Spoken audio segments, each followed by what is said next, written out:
اللهم صل وسلم على سيدنا محمد وعلى اله وصحبه اجمعين. ازيكم عاملين ايه؟ يا رب تكونوا في احسن حال.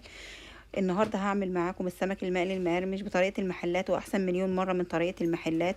بس قبل ما ندخل الفيديو نفعل زر الجرس ونعمل لايك جميل وكومنت حلو، ويلا بينا نسمي الله ونصلي على رسول الله وندخل نشوف الطريقه. اول حاجه كان عندي 2 كيلو سمك. السمك اللي انتوا شايفينه ده هو شلت منه 2 منه عشان بنتي ما بتاكلش السمك المقلي خالص. وبعدين شايفين السمكه الحجم اللي انتوا تحبوه تستخدموه، اي حجم تحبوه. ده السمك الحجم الكويس اللي كان بالنسبه لي انا استخدمته، كان حجم جميل جدا. وبعد كده هخش على عمليه التنظيف. اول حاجه هشيل الزعانف اللي فيه دي كلها، وهقصقص كل اللي فيه ده، وهفتح البطن كمان وهنضفها كويس وهغسلها زي ما انتم شايفين كده اهوت. انا غسلته بالملح والليمون والدقيق. دي كانت اول غسله ليا بالنسبه لي، غسلتها بيه. تاني حاجه هعمل له محلول نقع كمان. وزي ما قلت لكم على محلول النقع من شويه، جبت بوله اهيت وفيها حوالي كوبايتين من الميه، وحطيت فيها معلقه من الطحينه، وكمان حطيت فيها حوالي معلقتين من الدقيق زي ما انتم شايفين كده. وكمان هحط فيها حوالي معلقه من الملح برضو، ده الملح ده اساسي كمان اهو زي ما انتم شايفين. وكمان هحط فيها حوالي ربع كوبايه من الليمون. بصراحه اعتمدوا الطريقه دي، الطريقه دي جميله جدا لنقع السمك، مش هتشموا اي ريحه زفاره وانتوا بتقلوه. بصراحه طريقه جميله جدا، وهتضيع لكم الزفاره، وهتخليكم قلب السمكه ابيض من جوه وجميله، وما فيهاش اي ماده سودة من الماده اللي بتشوفوها في السمك ديت بعد تنظيفه وشيلان البطن طبعا. وبعد كده هحط السمك اللي معايا في محلول النقع اللي انا عملته دوت كده، وهسيبه حوالي ربع ساعة او 10 دقايق على الاقل. وبعد كده هعديه على مصفى اهوت، غطسته كله في محلول النقع اهوت زي ما انتوا شايفين. بصراحة الطريقة دي جميلة جدا، جربوها هتعجبكم جدا. ما تنسوناش بقى في اللايك وتشير. وادي السمك بعد ما طلعته من محلول النقع قدام منكم اهوت. السمكه شوفوا قلبها ابيض وجميله اهوت، وما فيهوش اي سواد، وما فيهاش اي حاجه علقه في السمكيه ذات نفسها اهوت. شايفين ظهر السمكايه نضيف وبطن السمكايه نضيف. اعتمدوا الطريقه دي بجد هتعجبكم جدا في التنظيف. وبعد كده هعمل التتبيله بتاعه السمك الجميله اللي انتوا شايفينها قدامكم ديت. عباره عن قرن فلفل اخضر وقرن فلفل احمر وحوالي 5 6 فصوص توم كده، ونص ليمونه وملح وكمون مش اكتر. كل ست بيت تستخدم المتاح عندها، اذا كان هون او كبه. انا طبعا استخدمت الهون لان ما عنديش كبه، انا بستخدم المتاح اللي عندي. وبعد كده طلعت اللي في الهون وحطيته في طبق زي ما انتوا شايفين كده. وبعد كده جبت بولة زي ما انتوا شايفين كده، وجبت السمك بتاعي معايا زي ما انتوا شايفين كمان كده. ومسكت السمكة وبدأت أعمل فيها فتحة من الجنب دوت، وفتحة من الجنب التاني كمان.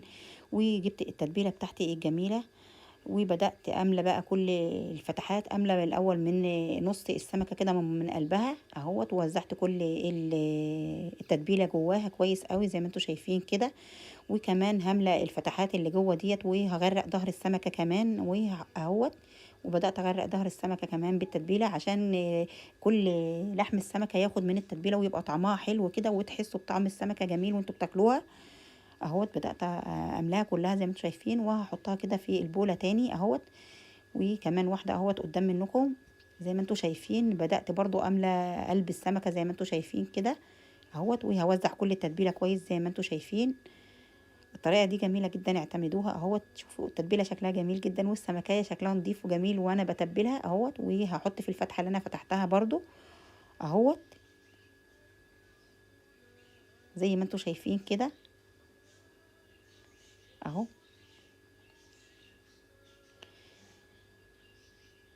وعملت كمان واحدة قدام منكم اهوت. كل السمك هعمله بنفس الطريقة زي ما انتوا شفتوا كده. زي ما انتوا شفتوا هعمله بنفس الطريقة اهو.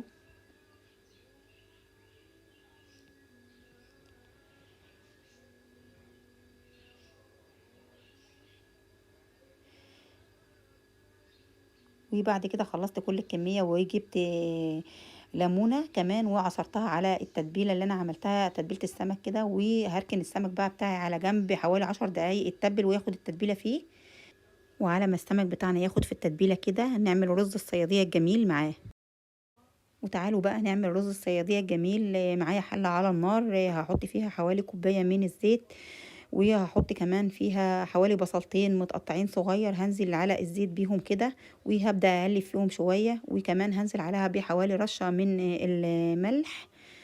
رشه من الملح كده زي ما انتم شايفين، علشان تبدا تدبل معايا بسرعه وتحمر معايا بسرعه كمان. وبدات اقلب فيها شويه كده لحد ما اللون وصل معايا للون البني الجميل اللي انتم شايفينه دهوت. وكمان كان معايا طماطمايه مبشوره، نزلت مع البصل دوت عليها بالطماطمايه زي ما انتم شايفين كده. وبهار الرز دوت بس عبارة عن ملح وكمون، بس عشان الكمون ده بيمنع نسبة الحموضة وبيمنع كمان الغازات من البطن يا جماعة. تبلوه بس بالملح والكمون مش اكتر.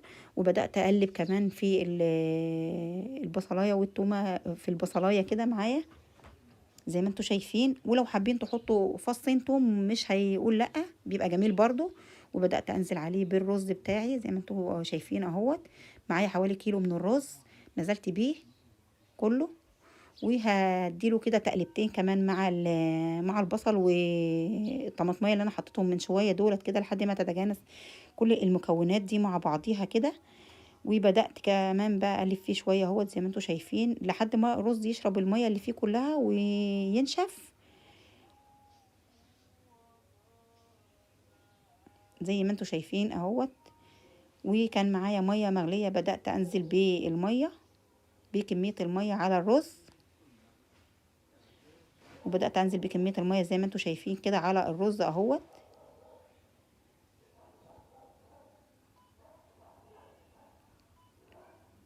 وبعدين قلبته تقلبتين كده وغطيت عليه عشان يكمل التسويه بتاعته. وبعد كده اهوت رفعته من على النار. شايفين اللون بتاع الرز جميل ازاي اهوت ومفلفل وجميل، لونه تحفه ولون مش محروق قوي ولا بني قوي. اللون ده ما يحميش على الصدر ولا يحرق الصدر يا جماعه اهوت. شايفين لونه تحفه ومفلفل ولونه زي الفل وجميل اهوت. شايفين لونه تحفه ازاي اهوت. وهكمل هغطي عليه يتشرب. اولا انا حطيت السمك على طول في الزيت. اسفه جدا على اني ما وريتكمش تتبيله السمك بالدقيق. اولا انا بحط السمك في الدقيق بس ما بحطهوش في نشا ولا اي حاجه ولا ميه. وبعدين تبلت السمكه كويس في الدقيق ونزلت بيها في الزيت زي ما انتم شايفين. كميه الزيت تكون كتيره كده زي ما انتم شايفين. ونزلت بالسمك زي ما انتم شايفين كده في الدقيق اهوت. وبعدين نزلت بيه كمان سمكية. لازم السمك يا جماعة يكون عكس بعضه. السمكتين ما يكونوش جنب بعض. السمكة التانية مثلا السمكية تكون مثلا الراس في ناحية الديل والديل ناحية الراس. وبدأت أقلب فيهم تقليبة صغيرة كده. لازم تقلبيه كم مرة كده على الجهتين. وبالراحة كده وانت بتقلبيه علشان ايه ما يتهريش منك يا ست الكل، ما يتهريش منك. وتقلبيه كده حوالي مرتين ثلاثه كده لحد ما يوصل معاكي. وبعدين كمان نسيت اقول لكم على تكه صغيره. حطيت ليمون كمان مع السمك وهو بيتقلي علشان ريحه السمك. لو في ريحه زفاره برضو بتضيعها في القليه. بس طبعا عمركم ما هتشموا بعد التتبيله اللي انا قلت لكم عليها قبل كده. عمركم ما هتشموا ريحه زفاره. وبعدين بدات اطلع السمك. شايفين اللون السمكه جميل ازاي. بدات اطلعه على الورقه زي ما انتم شايفين كده اهوت.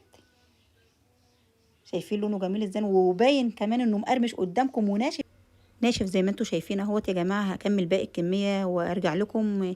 الطريقه دي جميله جدا، جربوها.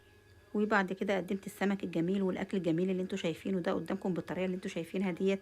اول حاجه جبت طبق كده وكان عندي بوله كده ليها الاشكال ديت. عملت بيها 3 بولات رز زي ما انتوا شايفين.